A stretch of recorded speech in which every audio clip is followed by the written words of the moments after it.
আজ থেকে আমি কষ্ট করে ইনকাম করব, যাচ্ছি আমি কাজ করতে। দাঁড়াও জিনি, বাইরের জগৎ অনেক খারাপ। তোমার তো অ্যাপয়েন্টমেন্ট লেটার একদম খালি, এর আগে কোথাও কাজ করছো?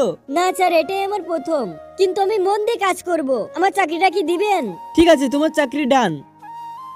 আরে মেয়েটা কি গরিব, একটা কোকো কিনে খেতে পাচ্ছে না। আরে ইয়ার, আমার কাছে তো খুচরো টাকাই নাই। আরে মেয়েটা কত গরিব, যাও ওকে রাত্রে খাওয়ার জন্য ইনভাইট দাও। বাবা, আমার পর নজর রাখা বন্ধ করো। আরে সরা, ও টের পেয়ে গেছে। আমি এই ধরনের খাবার কোনোদিন খাইনি।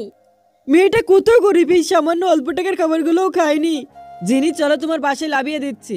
না স্যার, আমি বাসে যাব, আমার ঘর অনেক দূরে। বেচারি মেয়েটা কত টাকা সেভ করে চলে। বস আপনার জন্যই বাসটা কিনেছে, আপনার যাতায়াতের জন্য। কি ব্যাপার, আপনি এত উদাস কেন? কোম্পানি তো অনেক ঋণ হয়ে গেছে, এখন কোম্পানি বন্ধ হয়ে যাবে।